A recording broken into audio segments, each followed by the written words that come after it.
नमस्कार दोस्तों, मैं अमृतेश कुमार और आप देख रहे हैं हमारा new YouTube channel Amritesh sir career wheel.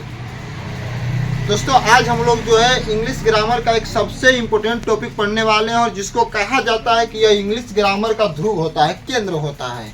एक ऐसा टॉपिक जिसके जानकारी के बिना आपको इंग्लिश की समझ नहीं हो सकती है।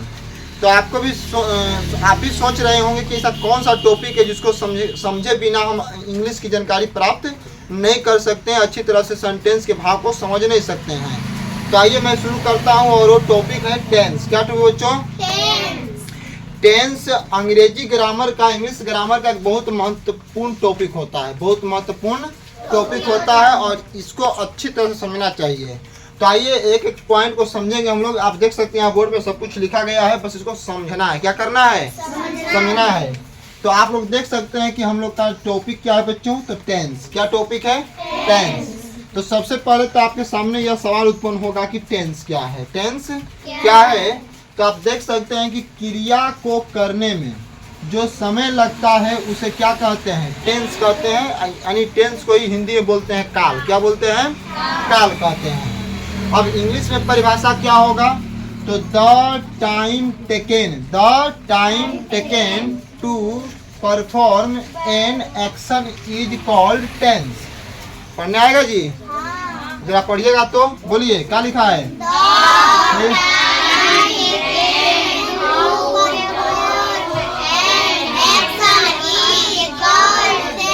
बहुत बढ़िया। देखिए, द टाइम टेकन का मतलब होता है कि जो समय लगता है, जो समय लगता है। टू परफॉर्म एन एक्शन, क्रिया को करने में, क्रिया को करने में जो समय लगता है उसे क्या कहते हैं? टेंस कहते हैं। यदि बच्चों देखा जाए तो टेंस का पूर्णतः अर्थ क्या होता है? तो टेंस का पूर्णतः अर्थ होता है समय। क्या होता है जी? समय, जिसको अंग्रेजी में टाइम बोलते हैं। क्या बोलते हैं? टाइम बोलते हैं। उसके बाद देखिए यहाँ पे लिखे हैं स्टडी। टेंस के स्टडी में क्या होता है? यानी टेंस के अध्ययन में हम क्या पढ़ते हैं, किसको जानने का प्रयत्न करते हैं। जब हम टेंस पढ़ेंगे तो क्या जानने का कोशिश करेंगे? तो बोल रहा है कि फॉर्म ऑफ वर्ब्स, अर्थात क्रियाओं के रूप को टेंस के अंतर्गत क्रियाओं के रूप का अध्ययन किया जाता है। यदि आपसे प्रश्न किया जाए क्रिया के कितने रूप, तो क्या बोलिएगा? वर्ब के 5 रूप होता है। कितने रूप होता है बच्चों? 5 रूप होता है। कौन कौन? तो V1, V2, V3, V4, V5। इसी को बोलते हैं क्रिया का फर्स्ट फॉर्म, यानी वर्ब का फर्स्ट फॉर्म, वर्ब का सेकेंड फॉर्म, वर्ब का थर्ड फॉर्म, वर्ब का फोर्थ फॉर्म और वर्ब का फिफ्थ फॉर्म। बात समझे ना? तो वर्ब के कितने रूप? 5। देखिए, ये तो टेंस का डिफिनीशन था, लेकिन मैंने टेंस का 2-3 और डिफिनीशन बनाया है। देखिए ध्यान से, यहाँ लिखा है क्रियाओं का अध्ययन करना क्या कहलाता है? टेंस कहलाता है। यदि आपसे कोई डिफिनीशन पूछे तो या तो आप इसको बोलिए और नहीं तो इसको ही बोल सकते हैं। तो क्रियाओं का अध्ययन करना टेंस कहलाता है। टू स्टडी, अंग्रेजी में देखिए, to study of verbs are called tense. अर्थात क्रियाओं का अध्ययन करना क्या कहलाता है? टेंस। इतना समझ लीजिएगा कि जब आप टेंस को पढ़िएगा, किसको पढ़िएगा? टेंस को। तो टेंस में पूर्णतः जो है आपको क्रियाओं के बारे में, यानी वर्ब के बारे में, वर्ब के अलग अलग रूपों के बारे में अध्ययन करने को मिलेगा। यानी 5 गो रूप है ना, इन 5 रूप को अच्छी तरह से समझ सकते हैं। किसको पढ़ के? टेंस को पढ़ के। उसके बाद देखिए एक डिफिनीशन और है, लिखा है कि समय के अनुसार क्रिया के बदलते रूप को टेंस कहते हैं। बच्चों, समय के अनुसार क्रिया के बदलते रूप को क्या कहते हैं? टेंस कहते हैं। यदि इसके अंग्रेजी की बात करें तो the change of verb to according to time is called tense. अर्थात कहने का मतलब देखिए ध्यान से, यहाँ पे लिखा है ना कि अकॉर्डिंग टू टाइम, समय के अनुसार। द चेंज ऑफ वर्ब, क्रिया के बदलते रूप को क्या कहते हैं? टेंस कहते हैं। जैसे आपको यहाँ देखिए ध्यान से, V1, V2, V3, V4 और V5। क्रिया कितने रूप? 5 रूप। और ये 5 रूप जो है क्या होता है? समय के अनुसार बदलता रहता है, समय के अनुसार बदलता रहता है। अब समय क्या होता है, तो समय 3 ठे होता है। कई ठे होता है? हिंदी में यदि बात करें समय की तो वर्तमान काल, भूतकाल और भविष्यत काल, यही होता है 3 गो। यदि इसका इंग्लिश में बात करें कि समय 3 गो कौन होता है, टाइम 3 गो कौन होता है, तो present, past, future. Present, past, future. आप देख सकते हैं यहाँ पे मैंने वर्ब लिखा है, क्रिया का फर्स्ट फॉर्म है, ये लाफ लिखा हुआ है। क्या लिखा है बच्चों? अच्छा, लाफ मीन्स क्या होता है? अब देखिए यहाँ लाफ है, यहाँ लाफ्ड है, लाफ्ड है, लाफिंग है, लाफ्स है।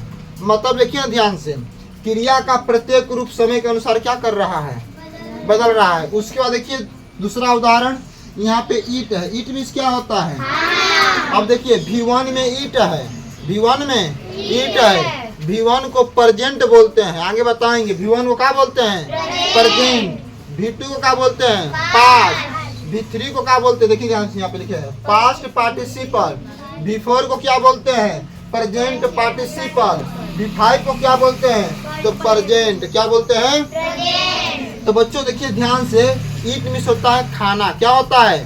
और ये ईट जो वर्ड है इंग्लिश का, यह समय के अनुसार, यानी क्रिया के 5 गो रूप है ना, उस समय के अनुसार क्रिया के 5 रूप में बदलता रहेगा।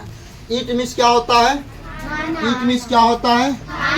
V1 में ईट, V2 में एट, V3 में ईटेन, V4 में ईटिंग, V5 में ईट्स। बताइए, ये 5 वर्ड यहाँ पे है, और 5 वर्ड जो है समय के अनुसार क्या हो गया, बदल गया। तो यही होता है टेंस। यही क्या होता है? टेंस। बस इतना याद रखिएगा कि समय के अनुसार, समय के अनुसार जैसे ही क्रिया का रूप बदलेगा, वर्ब का रूप बदलेगा, तो उसको क्या बोलेंगे?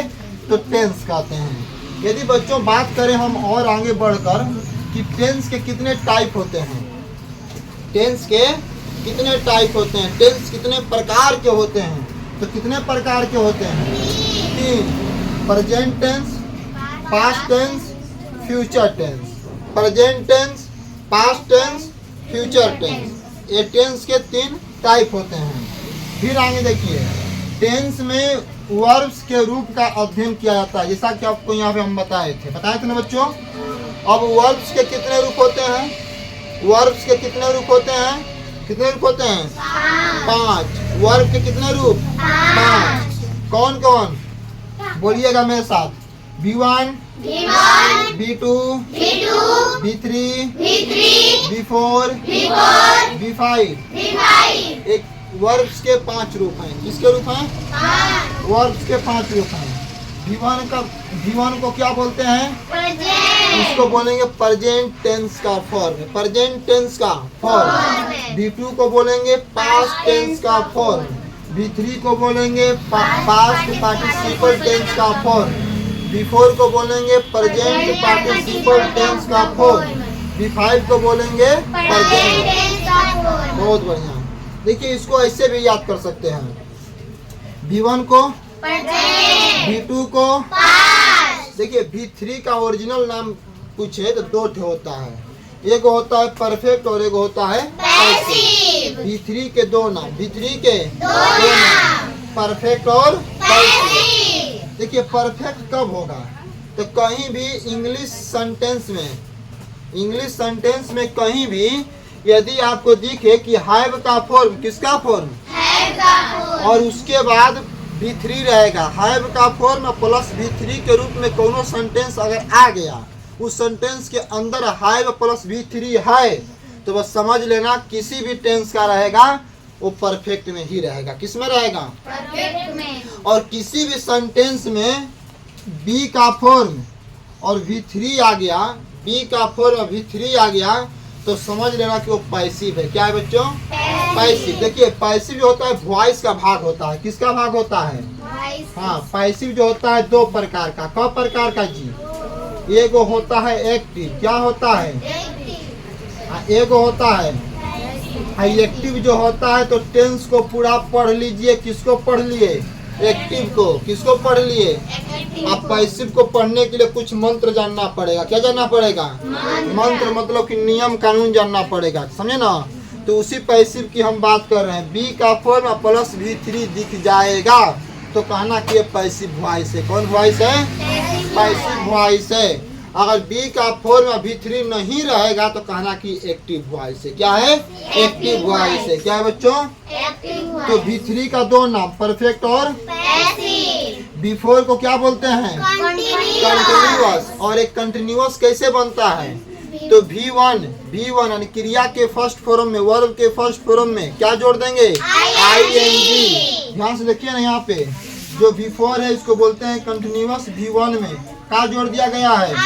ing। तो V1 में ing जोड़ेंगे तो क्या बनेगा? V4। यदि V5 की बात करें तो इसको प्रेजेंट बोलते हैं। क्या बोलते हैं बच्चों? प्रेजेंट बोलते हैं। और V5 कैसे बनता है? तो V1 में क्या जोड़ देंगे? S या ES।